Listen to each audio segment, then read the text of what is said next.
has meaning are the things you gotta work for, believe me.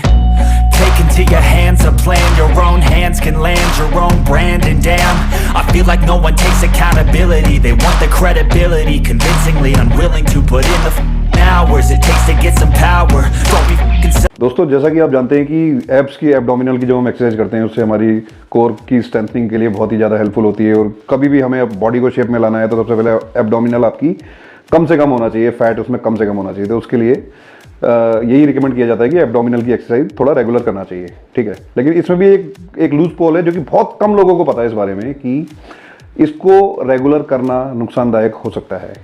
Abdominal की exercise को कभी भी recommend नहीं करूंगा मैं कि रेगुलर करो, क्योंकि जैसे अदर बॉडी पार्ट होते हैं उसी तरीके से हमें इसको एब्डोमिनल की एक्सरसाइज को ट्रीट करना चाहिए, ठीक है। तो यही रिकमेंड करूंगा कि इसको कभी भी रेगुलर नहीं करना चाहिए, ठीक है।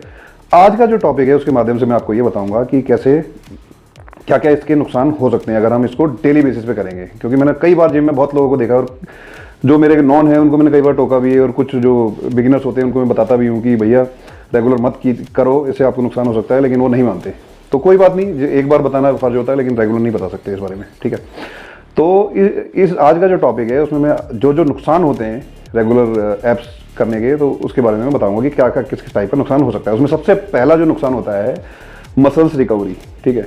जैसे हम अदर बॉडी पार्ट करते हैं, जैसे लेग्स वगैरह लगाते हैं, शोल्डर लगाते हैं, चेस्ट लगाते हैं, तो उसमें क्या होता है कि हमें 48 आवर्स का टाइम लगता है मसल रिकवरी में, ठीक है। मसल सॉरनेस वगैरह सारा कुछ अपना प्रॉपर वे में आने में, ठीक है। अब एक तरह से आप अगर रेगुलर एप्स कर रहे हो तो आप 24 घंटे का रिलैक्स दे रहे हो, ठीक है। उसके बाद क्या होता है कि ओवर ट्रेनिंग कर रहे हो, ठीक है। उस में क्या होता है कि उस मसल्स को इंजरी का खतरा बहुत ज़्यादा बढ़ जाता है और फटीग का भी वो बढ़ सकता है रिस्क, ठीक है। तो इसको अवॉइड करना चाहिए, ठीक है। और इसके साथ साथ आपकी जो परफॉर्मेंस है, जो एप्स आप लगाते हो, कई ट्रेनिंग जो एडवांस लेवल की ट्रेनिंग करते हो, तो उसमें भी फर्क पड़ सकता है, ठीक है। तो मैं यही रिकमेंड करूंगा कम से कम एक दिन का गैप देके आप कर सकते हो, 48 आवर्स का रिलैक्स जरूर चाहिए, ठीक है।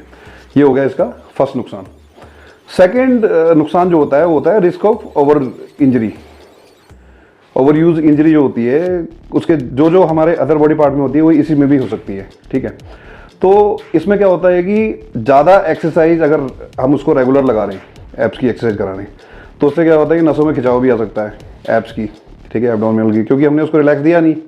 उसके अलावा मसल सॉरनेस भी जो है वो काफ़ी बढ़ जाती है, ठीक है। तो बॉडी को रिलैक्स नहीं मिल पाता, ठीक है। तो जो मसल्स में जो स्ट्रेस होता है वो भी काफ़ी बढ़ जाता है। तो इस चीज़ को हमें अवॉइड करना चाहिए, ठीक है। थर्ड पॉइंट पे आते हैं। थर्ड जो इसका नुकसान होता है वो होता है लेक ऑफ प्रोग्रेस। आपकी जो मसल जिस हिसाब से ग्रो होनी चाहिए, जो जिस हिसाब से प्रोग्रेस होनी चाहिए, वो नहीं हो पाती। उसका सबसे बड़ा कारण मैं बताता हूँ कि रिकवरी का आपको टाइम नहीं मिल पाता, क्योंकि आप डेली इसको फ्रिक्वेंटली लगा रहे हो, ठीक है। तो इससे नुकसान क्या होता है कि आप जो है बाकी मसल्स को सही से नहीं ट्रेन कर पाओगे, ठीक है। तो आपकी फिटनेस जर्नी में जो भी आपने गोल डिसाइड किया है तो वो कंप्लीट नहीं हो पाएगा। तो इस चीज़ को भी अवॉइड करना है, ठीक है। फोर्थ इसका जो प्रॉब्लम आती है, फोर्थ जो इशू आता है वो आता है इम्बैलेंस ट्रेनिंग इशू। देखो, अगर आप एक एक्सरसाइज को ज़्यादा कर रहे हो, रेगुलर कर रहे हो, सपोज कीजिए आप एब्डोमिनल को रेगुलर ट्रेन कर रहे हो, ठीक है, तो यकीनन कहीं ना कहीं आप किसी बॉडी पार्ट में उतनी अच्छे से नहीं कर पाओगे, क्योंकि आपका स्टेमिना, स्ट्रेंथ वगैरह वो काफ़ी थोड़ा सा कम हो जाएगी। तो इससे नुकसान क्या होगा कि अदर मसल्स के लिए आप ज़्यादा अच्छे से ट्रेन नहीं कर पाओगे और जो आपको फ़ायदा मिलना चाहिए वो नहीं मिल पाएगा। तो इस चीज़ को काफ़ी अवॉइड करना है, क्योंकि इससे आपका ट्रेनिंग में इम्बैलेंस का इशू क्रिएट हो सकता है, ठीक है। तो जो आपकी मसल्स, जो अदर मसल्स को जो टारगेट करना है आपने, वो नहीं कर पाओगे, ठीक है। तो इसको अवॉइड करना है, ऑल्टरनेटिव डे ही लगाना है आपको, ठीक है।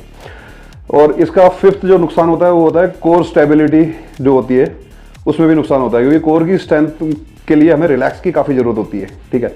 और हम रेगुलर फ्रिक्वेंटली लगा रहे हैं तो हमें बैक पेन का भी इशू हो सकता है, बैक की मसल भी खिंचाव आ सकता है, ठीक है। तो इससे हमें बैक पेन की शिकायत हो सकती है। और आप अच्छे से जानते हो, अगर आप रेगुलर ट्रेनिंग करते हो तो हमें हैवी लिफ्ट करना पड़ता है कई बार, ठीक है। तो अगर रेगुलर आप वर्कआउट लगाते हो तो आप उतने अच्छे से वर्कआउट नहीं लगा पाओगे अगर छोटी सी भी आपको इंजरी होती है। कई बार ऐसा देखा गया है कि लोग बैक इंजरी हो गई और वो 2-2, 3-3 महीने के लिए उन्हें वर्कआउट छोड़ना पड़ता है। तो इस चीज़ को अवॉइड करना चाहिए, क्योंकि मैं दोस्तों एक चीज़ आपको बिल्कुल क्लियर करना चाहता हूँ कि मैं जो भी आपको बताता हूँ अपने एक्सपीरियंस के बेसिस पे आपको बताता हूँ चीज़ें। ये नहीं होता कि कोई बता रहा है तो मैं आपको बता रहा हूँ, लेकिन मैं अपने एक्सपीरियंस के बेसिस पे बताता हूँ जो मेरे को दिक्कतें हुई है और जिससे मैं उभर चुका हूँ, ठीक है। तो ये 5 काफ़ी इंपॉर्टेंट पॉइंट थे कि ये आपको अपने मन में बिठा के रखना है। एटलीस्ट हमें 48 घंटे का रिलैक्स देना है अपनी मसल्स को रिकवरी के लिए, तब जाके हम अपनी एब्स वगैरह को अच्छे से ट्रेन कर पाएंगे। और एक चीज़ का पता होना चाहिए आपको, हम कोई भी मसल्स लगा रहे हैं, बड़ी मसल जैसे कि एब्स वगैरह लगा रहे हैं, मैंने अपने पहले भी कई वीडियो में ये बताया है, अगर हम कोई भी बिग मसल्स को ट्रेन कर रहे हैं, जैसे लेग्स लगा रहे हैं, ठीक है, तो लेग्स के वर्कआउट में मैंने ऐसे ऐसे लोगों को जानता हूँ जो एब्स एब्डोमिनल बिल्कुल भी नहीं करते, लेकिन लेग्स ऑल्टरनेटिव डे कर देते हैं या हफ्ते में 2 दिन के करीब करते हैं, उनके एब्स बहुत ही अच्छे से बने हुए हैं। क्योंकि ये बड़ी मसल्स पे आप हिट करोगे तो एब्स में बहुत ही ज़्यादा अच्छे से फर्क पड़ेगा। तो ये था आज का टॉपिक। उम्मीद करता हूँ कि आपको पसंद आया होगा। पसंद आया होगा तो लाइक कीजिए, मेरे चैनल को सब्सक्राइब कीजिए, बड़ी बड़ी संख्या में जुड़िए। धन्यवाद।